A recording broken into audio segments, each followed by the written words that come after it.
Welcome back to Learn an Effin' Language. I'm Ryan Olkey, and today I'm excited to tell you about a new language learning challenge. I'm going to learn a new language every 3 months. I'm going to document all of my time, categorize how I spend every minute.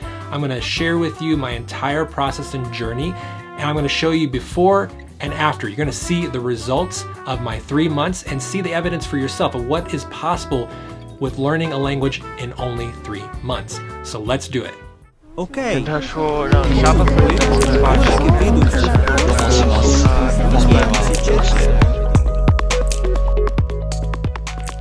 So in this video, I'm going to tell you why I'm doing this, which languages I'm learning, which language I'll be starting in May of this year, my process for choosing the languages, my goals and expectations, and how I'll be sharing my learning experiences and process as I go. So why am I doing this challenge? Well, like I said, I want to show you what is possible in just 3 months. 3 months isn't that long of a time to commit to learning a language, but I also want to do it in a really honest way. So there's a lot of people out there who will talk about learning a language in just 3 months, and they show really great results, but they don't really tell you how they did it exactly. They give you some general good tips, but not hands-on evidence. So they may say, well, yeah, I just studied for 3 months, but did they study for 30 minutes a day? Did they study for 5 hours a day? And maybe they said, oh, I studied formally for 2 hours a day, but then they also listened to podcasts and watched TV and movies for 3 hours a day, and they don't include that in the time they spent. I'm going to share with you all the time I spend so you know exactly how much time I spent and exactly the results I got with it. And my hope is that if you can see an honest, transparent language learning process and see real results that are honest results, then maybe that will encourage you even more to take up your language, to stick with your language learning process. Also, this will give me an opportunity to show you over and over what it's like to start up a language, to show you different language learning techniques and methods that can be really, really effective in a short period of time. Now, how did I go about choosing the languages that I will be studying every 3 months? So at first I had the idea of studying 12 languages in 12 months, so a new language every month. And while that sounds really cool, especially as a YouTube title, it wasn't very flexible, meaning that, for example, if something like an emergency came up in my life, or if I just got sick with the cold or the flu for a week, I would lose a big chunk of language learning time. 3 months is actually a bit better because it's not too long, but it's also definitely not too short. It allows me to get comfortable in the language learning process. And it's a really good period of time to demonstrate just what is possible in language learning, that it doesn't take, a year or 2 years to develop some degree of fluency. Now, in actually choosing the languages, first I wanted to choose languages that didn't conflict with Spanish. So right now, I'll still be continuing with a heavy amount of Spanish practice and study. It's the main language that I'm studying and using in my daily life. So I didn't want to study, for example, other romantic languages, French, Portuguese, Italian.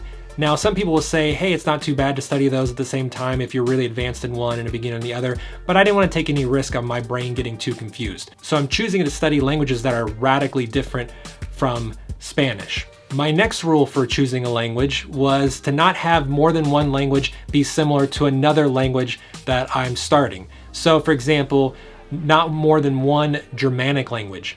It's the same issue with Spanish and say Italian and French. They're too similar. So, and especially because I'm going to be a beginner in these languages when I start, and I won't have a ton of time to develop them to say max fluency level, I didn't want to cause any confusion in my brain when I'm learning them. So I wanted to have every language for every 3 months be really, really unique and different. I also wanted to, as much as possible, get a mix of geography and culture. So I didn't want to study languages only from Europe, for example, or only from South America. I wanted to get a diverse selection of languages from around the world and from different language families, okay? So there's Germanic languages, Slavic languages, Romantic languages, and more. Now, I do have a few requirements for choosing languages that are must, and one is that there have to be teachers on italki. That's the main site I use to have private lessons. So if there were no teachers on italki's website, it was scratched off my list for now because it's just too much work to go and try to find teachers elsewhere. The other rule is that there has to be resources online. So I have to be able to find books on like grammar and vocabulary and pronunciation and writing and things like that. I have to find all that fairly easily. You know, so if I don't have teachers and I don't have resources, it's going to be really, really difficult to learn that language. I did want to include an indigenous language in my language learning challenge, but because of my requirements, it was really, really difficult. No teachers on italki, finding books was really, really challenging. And it seems like in the end, if you want to learn an indigenous language, the best thing to do is to go to where that indigenous language is spoken and find a school, a local school, to where you can learn in person. So unfortunately, no indigenous languages are on my list, but I hope to do that in the future. Now for the big reveal, which languages will I be studying? So I want to show you here on screen a spreadsheet I created to help me choose the languages I would study. And in the end, it turned out that these languages pretty much chose themselves based on the criteria I had. It really left me with only a handful of options that were really obvious for me to study. So let's take a look. All right, so here's the spreadsheet I used to help me narrow down and select the languages for this challenge. Now I went through 3 rounds of revision, and here you're seeing the first round. And so this is a big old list of languages that I wish and hope that I can learn them all, but way too many for this challenge. It is a diverse list of languages, as you can see here.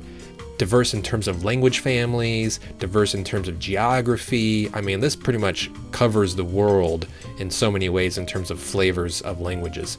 It also covers quite a big range for the difficulty level relative to my native language of English. I tried to use some criteria over here to help me narrow it down, but in the end, it just wasn't helpful. But one column you might be interested in here is how many italki teachers there are for each of these languages that I have listed. And you can see some of them have quite a lot, like French, 969 teachers, and Mandarin, 789 teachers. But a few of them had fewer teachers than what I anticipated, like Danish didn't have as many as I thought, and Swedish. And then some languages just didn't have any teachers, especially the indigenous languages. So that was a no-go for me. When it came down to it, the 2 deciding factors here for me were whether there were italki teachers and whether I could find books online for grammar and vocabulary. So I needed enough resources to be able to learn the language. So that led me to my second attempt here. And you can see that I narrowed this list down to 12 languages. So this would have been good if I were studying one language every month like I originally thought I would do for 12 months. However, since I'm not doing it and I'm studying one language every 3 months, I needed to narrow this down because while I don't have an exact time limit, I figure I'm going to do this for a year, maybe a year and a half. And so I narrowed this whole list of languages down to my final selection. And here you can see them.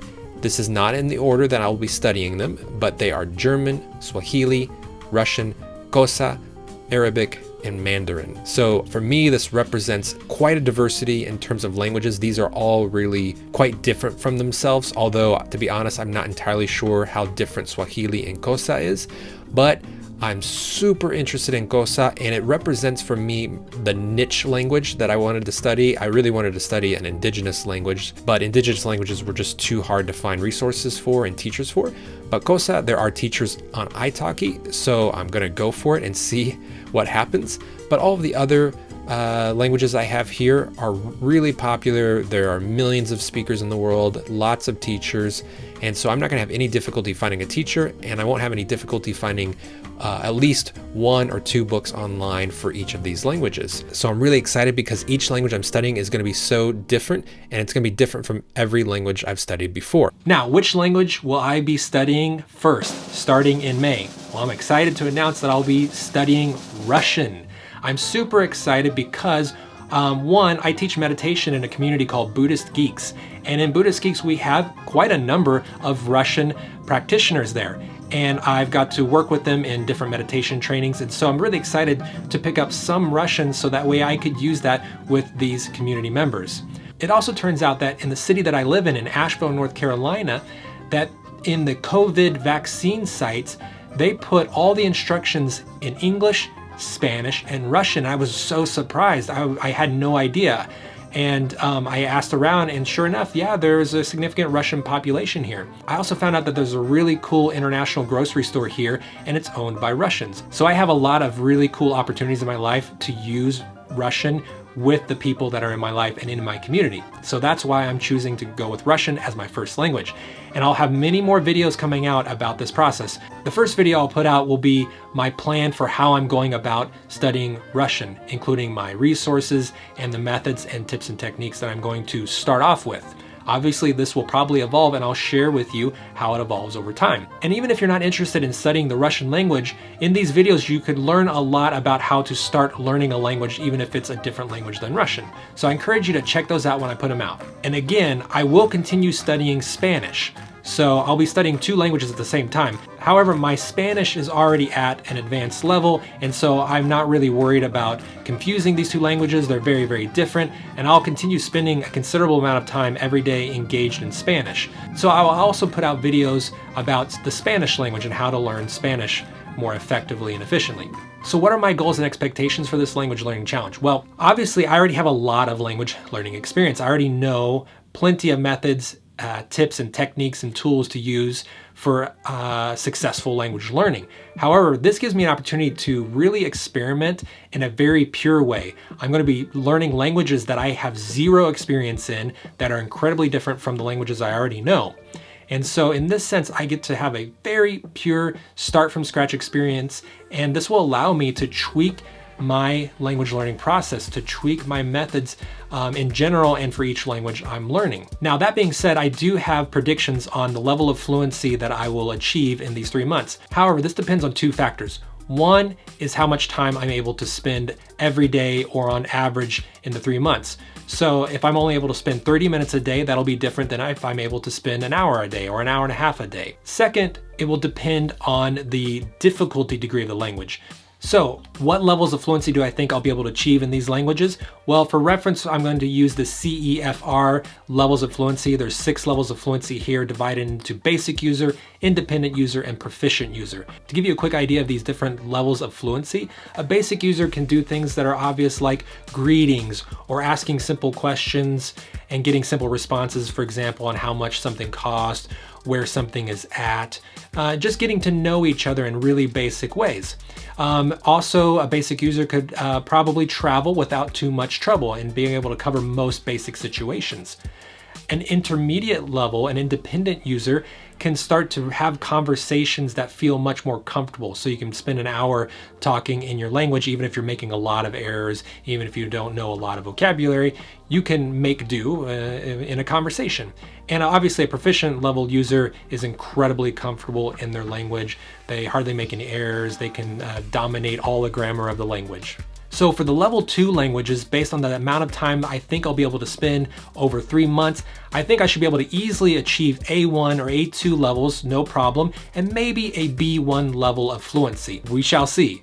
For the level 4 languages, for example, I probably will only be able to achieve an A1 or an A2 level. I don't think I'll be able to arrive at a B1 level, but we will see. Okay, so I'm already being honest with you up front that I'm not expecting that I'll reach a B2 level of fluency, which is a level that a lot of polyglots will consider to be their fluency. They feel very comfortable and conversational. And for sure, I'm not going to be achieving the most advanced levels, level 5 and 6, C1 and C2.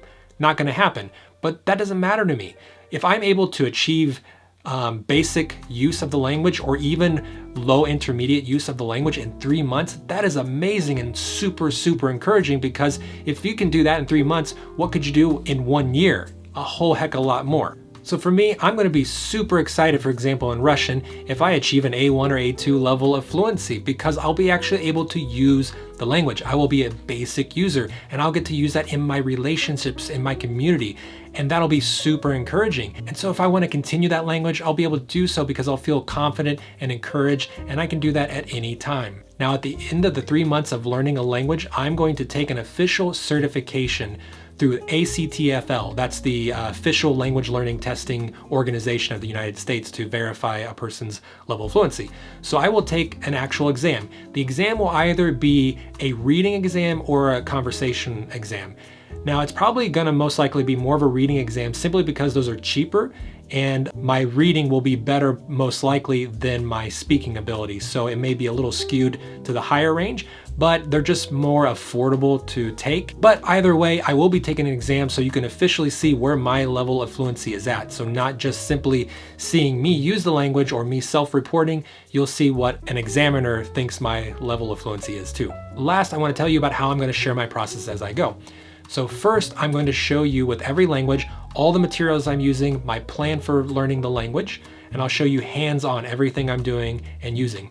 I will also show you what my experience is like in the language from the beginning, like how little I really truly know. Then I will show you throughout the whole 3 months check-ins and updates about how it's going, what I'm learning, how my fluency is developing, what I find challenging, and how I'm adjusting my process as I go. And finally, I will record a video of me using the language so you can see the final results and also get that certification through the ACTFL organization so you can see my official level of fluency for the tangible results. I will also share with you all of the time I have spent. I will show you a breakdown of all the ways I've spent my time, every minute I've spent in the language, so you know exactly how I've learned the language, how much time I've spent, what I've done, and the results that it has given me. So to wrap up, I want to invite you to join me in this challenge, whether it's for 3 months or for 30 days. Pick a language and commit to learning it and practicing it for 30 days or for 3 months. You don't have to be learning the same language as I am, but if you are, let me know. I'd be excited to know that you're learning alongside of me through the whole way. So let me know in the comments, what language are you going to start learning, or are you already learning? How long are you going to stick to it? 30 days or 3 months or longer? So if this video has been helpful to you, you're excited about the language learning challenge, I appreciate it if you hit the like button, share this video with your friends who are learning languages, and be sure to subscribe so you get updates on my language learning process through all these challenges. Until next time, happy language learning and see you in the next video.